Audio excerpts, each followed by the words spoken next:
May 26, 2021 to June 2nd, 2021. Yeah, that long ago was the last time I made What If Deku Was the Reincarnation of Akaza. And frankly, this was probably one of my videos that really made my channel what it was. And today I will be, doing it again, redoing it, however you want to say it, in a different way this time around. But welcome back. This is part 1 of What If Deku Was Like Akaza. Now, with that said, I want to say thank you for all the support. Looking at this and looking back to basically a long time ago when I made this What If is pretty surreal. And I want to say I appreciate all the love and support. Now, with that said, I also want to say this before I get into the What If. This will be the last video, ideally, where I do every other day. My goal next week is to test out a Monday through Friday type of schedule. I'm trying to get my schedule down for everything that I do, so I wanted to let you guys know on that regard. That might shorten the videos. That might, I don't know. We'll see what happens. But overall, it shouldn't be anything too crazy. But yeah, I'm not going to waste much more of your time because I rambled on enough. Let's get right into the What If.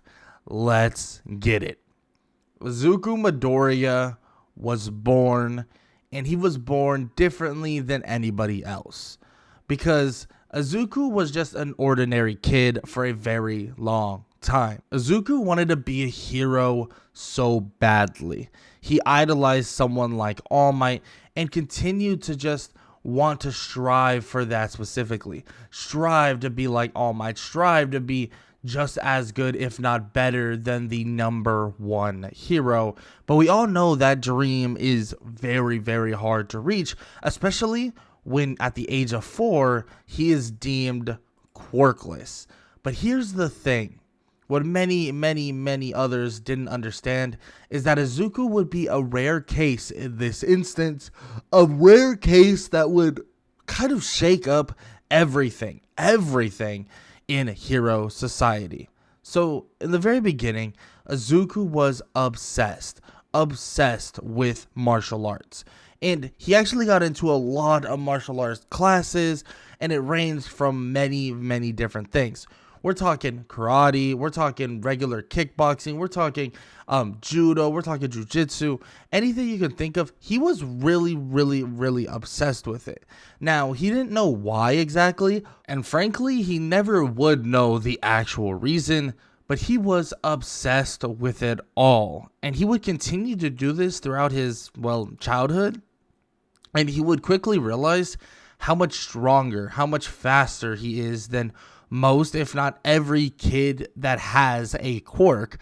And they would go to the doctors on multiple occasions asking if it's true, if he really doesn't have a quirk.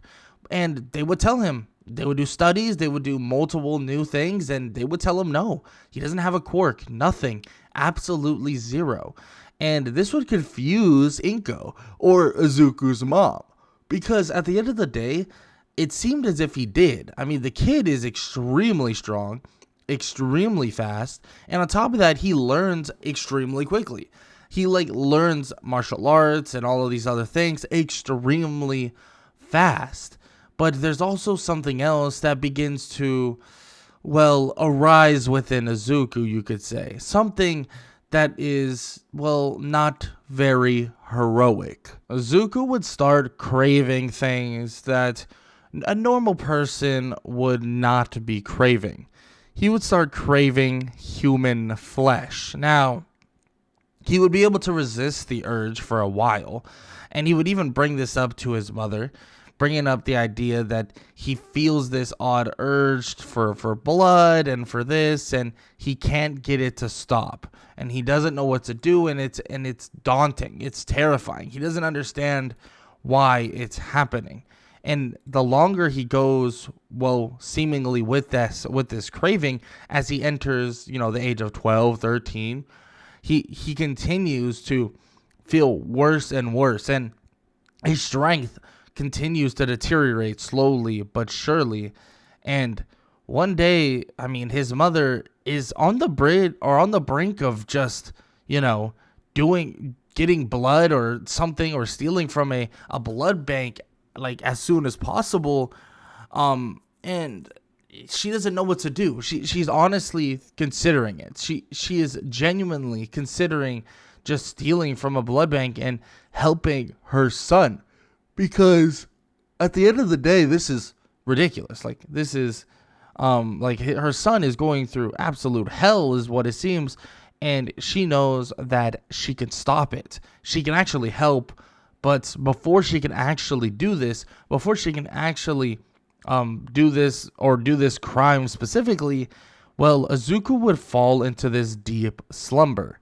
But this slumber, it's something odd. Izuku's not reacting, not doing anything. And frankly, doctors and scientists, many people come over and they just deem that he's in a coma, that he's in some sort of a coma. And of course, this isn't exactly what's going on with Izuku, but that's for the most part kind of what it is. And Izuku's mom, or Inko, would kind of have to monitor Izuku the best she possibly can. Would have to make sure that he's okay, make sure that everything's fine, and months would go by. Shoot, even close to a year. And eventually, Izuku would wake up. Izuku would finally wake up. Izuku would awaken and he would be looking around, asking what's going on, what's happening, and frankly, like, just what's going on in general. I mean, it's been forever, it feels like, and he has no idea what's happening. In which his mother is excited to see that, well, he's fine, that everything is okay. But as he awakens, his eyes have changed, and it seems as if his eyes have changed in color slightly, and they're more like yellowish, and he has tattoos, it seems, that have now appeared on his body. Some slashing across his face from the top of his head to the bottom of his face. And then on top of that, some on his body, but his clothes cover up most of them. But it seems as if these just appeared, like out of thin air. Like they just out of nowhere just appeared. And nobody understands how this could even be possible, how this happened. And frankly, Inko has no idea what's going on with her son. But he wakes up and he's a completely different person. He's completely fine. He's stronger than ever. And he's just ready to go. And it's very, very odd because she was kind of expecting her son to be in a bad place for a long time. But now that he's awake, he's even more powerful. He's even faster. He's even stronger. And he has more enthusiasm for learning more martial arts. And it seems as if he even gained powers that are unordinary, seemingly gaining powers that have leveled him up to even a larger degree. It's something very, very odd, but it seems as if it seems as if he's just, a different person, and he's, grown in strength, and he even has some techniques now that are kind of an interesting thing. It seems like he has techniques that are completely out of the ordinary for him in terms of just flat out strength. But as always, since Izuku's been taking a bit of a nap, you could say, and that's, of course, an understatement, he's gonna have to, catch up on some things that he currently is behind on.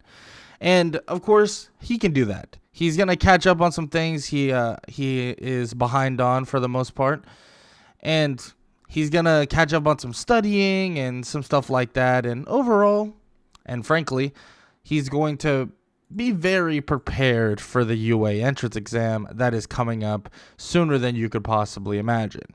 He still has to go through the rest of his middle school and stuff like that, be prepared overall, but his sights are mainly focused on the UA entrance exam, and he feels absolutely empowered. He feels ready to go, and frankly enough, I mean, he is to another level. I mean, his strength is off the charts, and he's at a totally different level than he's ever been at in his life. And frankly, all the bullying, anybody who tries to bully him, it don't work, and it's not even close. And frankly, he hasn't been dealing with anything other than that. I mean, some simple bullying, yeah, I mean, a little bit, that's fine. But he hasn't been dealing with any outsourced things, you could say.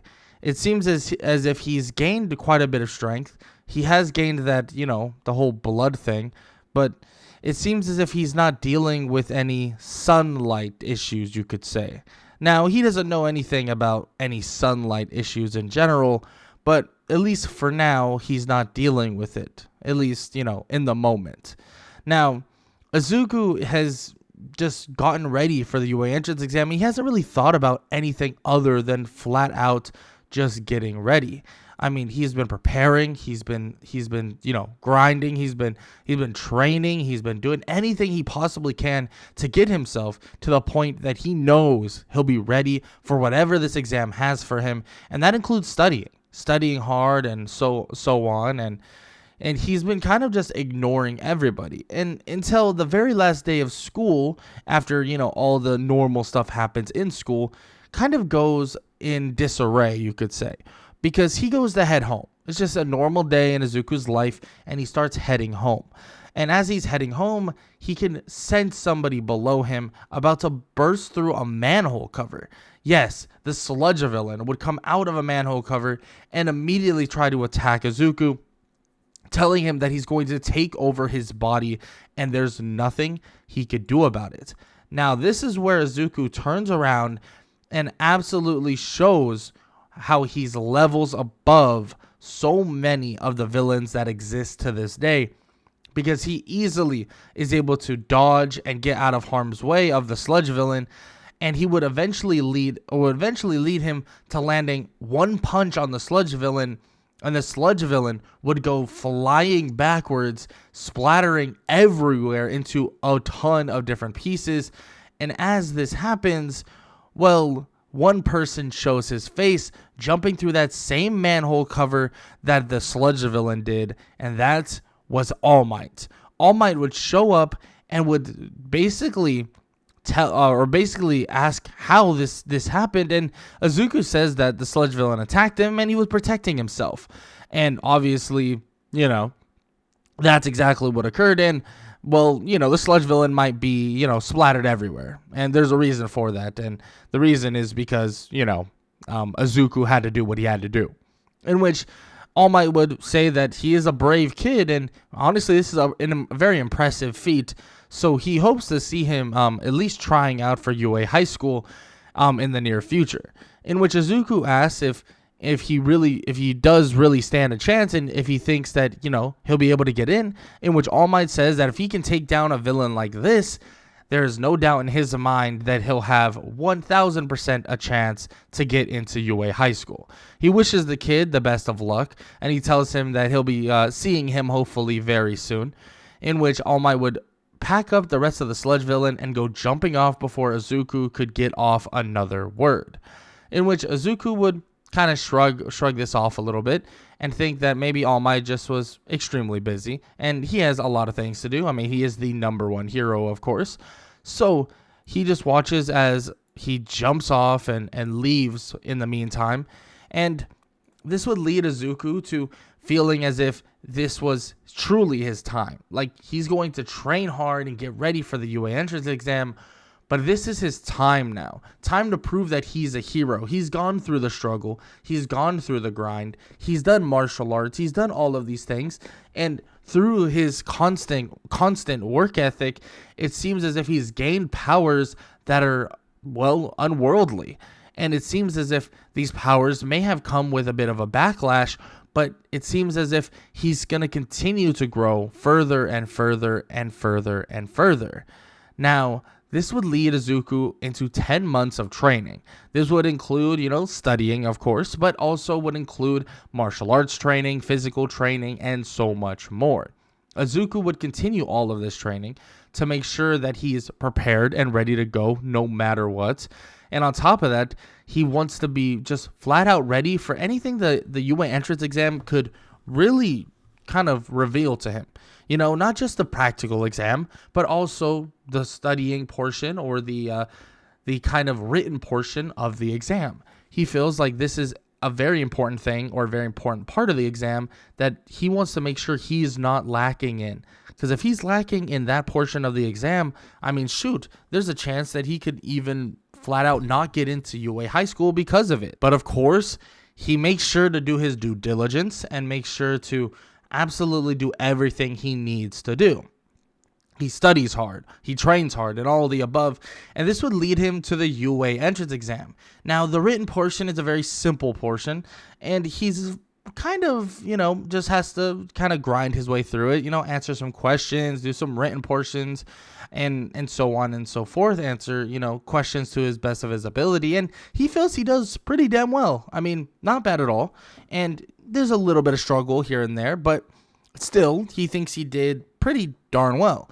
Now, this would then lead him to the written or the non-written portion, which would be the practical portion of the exam, which we know the practical portion of the exam may be a little less practical because, frankly, the quote-unquote practical portion of the exam is fighting robots. And how practical is it to really fight robots? Robots are kind of, whatever. Like, they're not anything crazy in terms of like villains and stuff like that. They don't really compare, in my opinion. Now, with that said, he does take on he does take on quite a few of these robots, and it's quickly obvious that everybody in this group, everybody who's taking on the robots with him, that he is levels above them, and it's really not even close. Like, he begins to obliterate the robots, absolutely obliterate them, taking them down one by one, maybe even in groups, and it's all through raw strength, just raw strength and very little technique, really. He just straight up runs through the robot. Like, he just runs at him and runs through him. Yes, of course, in certain scenarios, this wouldn't be the best call, but even Izuku realizes that this isn't your traditional practical exam. This is obviously something that is supposed to show raw strength. And he continues to portray that as he obliterates robot after robot. But then when the 0 Point robot comes affray and begins to show its face, this is a totally different monster, and frankly, a totally different challenge. Izuku stands there, ready to take on the challenge of the 0 Point robot, actually about to jump up and try to land a critical blow to the robot. But as he's about to do this, he could hear kind of a young lady yelp or kind of scream in a way, asking for help, in which this would shock Izuku as he runs toward the yelling, as the girl is basically in the pathway of the robot, and he could make a choice. Do the safe play and just save her, remove the rubble, pick her up and take her to safety, or make the more flashy play, test his limits, and smash this robot to pieces, and that would solve two problems. But Izuku, in his brain and also his heart, begins to tell him to protect the woman at all costs. Now, he's always respected women. He's always thought of them highly. He's always been a good person overall, but he's never felt like this before. And it's not because of who she is by any means. It's because something otherworldly is telling him to make sure that she's safe, in which he doesn't know what it is, but he immediately would clear the rubble, grab her, and dash off, putting her down and also bringing her to safety, flat out just, clearing the area so that no one is actually hurt. Now, he's never felt this way about a male person. He saw right now a couple male characters or a couple male people actually kind of getting hurt or, maybe needing help overall. But this is the first person, and it was a female, that he felt that really and truly needed help. Maybe it has something to do with the strength that he has, the powers. He doesn't know, but it is something that he's never really felt before. And he really feels as if things continue to stack on top of each other. I mean, his thirst for blood, that was a totally different thing that he's never felt before. And he got stacked on top of it. It seems as if it continues to stack more and more, or things continue to get revealed more and more as things go on. But luckily enough, things, well, are about to end for the UA entrance exam, and Izuku has saved quite a few people, at least has saved people to a large extent, or saved her, and also helped out where he could. Now, this is what he doesn't know, is that this is going to give him quite a few extra points. And when I mean quite a few, I mean quite a few. And he's kind of just, flat out ready to expand even further on his hero journey. And that is going to be grateful, or he's going to be very, very grateful that he did all of those things, because he's going to have massive advantages because of it. And those massive advantages, well, that's because of one thing only, and that's really doing well in the entrance exam. Because when he gets his letter and that hologram pops up and he sees All Might himself, and All Might would tell him that he scored number 1 in all of UA, and he is the number 1 student in class 1A and in the first years, this would make him realize that all his hard work, all his grinding, everything that he put himself through was all worth it. But quickly he would realize that he's going to have to deal with a lot of different personalities, you could say, in UA high school. And it all starts on the very first day with Shota Aizawa, other known as Eraserhead. Eraserhead would show him and everyone else that he is not messing around, not even one bit. He would tell everybody that everybody needs to focus, everyone needs to lock in, and everyone needs to basically just focus on this one thing, and that is being the best hero possible. Hands down, best hero possible. In which, of course, this is when Izuku hears him say this. He knows that this is the place for him. But Izuku was pretty damn surprised when Aizawa decided to basically ignore the schedule and just flat out be like, oh yeah, by the way, no schedule. I'm not listening to it. We are just going straight into an assessment where I'm going to assess everything about your powers and blah, blah, blah. And that's exactly what he does. And Izuku is shocked by this. But I mean, we know Izuku. He's pretty happy about it. Izuku loves to train, loves to work hard, and loves to just push himself to the absolute limit. We know Izuku loves to do stuff like that.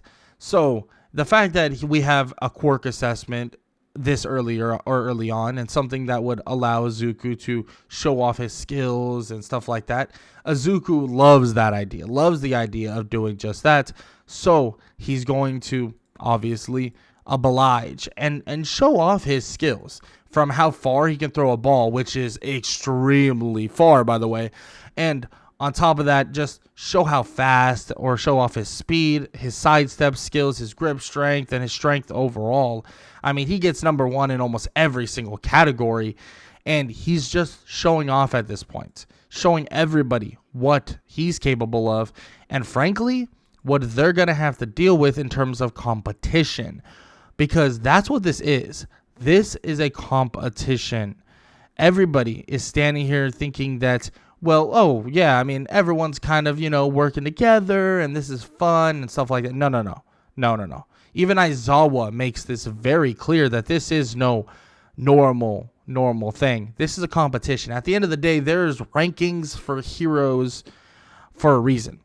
There is a number 1 hero. His name is All Might. There is a number 2. That is Endeavor, and it goes down the list, and it keeps going down the list over and over and over again. These are the people that you're going to have to deal with. These are the people that are going to be your competition, and the people that are here standing next to you. Aizawa even tells them they are your competition to be the very best hero you could possibly be. But there's a standard to uphold, a standard that every single person here is going to have to understand thoroughly, from page in and page out, from up to down to everything, every last bit of it. But the rankings well, let's just say that will tell you a lot. That will tell you a lot, but it won't tell you the whole story. So you have to reach the maximum you possibly can, and then take that maximum and increase it by 5-6 times, because then that's where you need to be if you want to be the best hero alive. And he tells them all that he knows that a lot of people want to be like All Might. A lot of people want to be the one and the only number one hero. But guess what? There is no All Might. There is no gold standard. There is no number one that you can hold on to. You can't be like All Might. But what you can be is the maximum potential of yourself. And he's telling them that he doesn't think, that any of them can be as good as All Might. Not even close. But as always, maybe someone should prove him wrong. And then they'll talk about it when, they're at the podium accepting their number one hero speech, in which he would scoff a little bit at this, but then tell them all that if they all want to go to orientation still, that they better hurry up because they might be able to catch the last half of it, in which he would dismiss his class and he would watch as all of them would scramble, but one person would walk by slowly. One person who could care less about orientation, who could care less about any of this, any of what's happening. It's as if everything has always been just this. Everything has always been hero, and be as strong as possible. That person walking by Aizawa is Izuku Midoriya, the person that truly believes that he will not only take the reins of number one hero, but he will also be even greater than All Might. Izuku would walk by Aizawa, and Aizawa would slightly smirk, thinking that this kid right here may be the next coming of All Might, or at least to the extent of power, strength. But truly, what makes All Might is something that they're going to need to learn quicker than you could possibly imagine. But for now, that is the end of What If Deku Was Like Akaza Part 1. And if you enjoyed, show some love. Leave a like, leave a sub, leave a comment down below. All that good stuff. So I'm not sure how long these videos will end up being. I do, like I said, I do want to go Monday through Friday coming up next week. And that's all I really got to say. I'm not sure if I'm going to make all these videos near the 30-minute mark, 28 to 30 minutes. Maybe I'll do a good 25 minutes. I haven't 100% decided yet. I know 30 minutes is pretty tough for me to do sometimes, or at least a little bit of a struggle. But I could also make the story a little bit more faster pace, where I can get through a lot more, especially in 30 minutes and stuff like that. I do like the idea of skipping over things where I personally don't think they matter as much. Not fully skip over them, but, introduce them a little bit and then kind of run through what I think would happen or what I think would occur, and then kind of dash through it. But I haven't decided if I'm going to do that to a large extent. I might end up skipping over a couple little details that I feel like have no consequence at all. But with that said, I will leave that as it is for now. And if you enjoyed, please show some love. Leave a like, leave a sub, leave a comment down below. All that good stuff. And I hope all y'all have an amazing day. Later.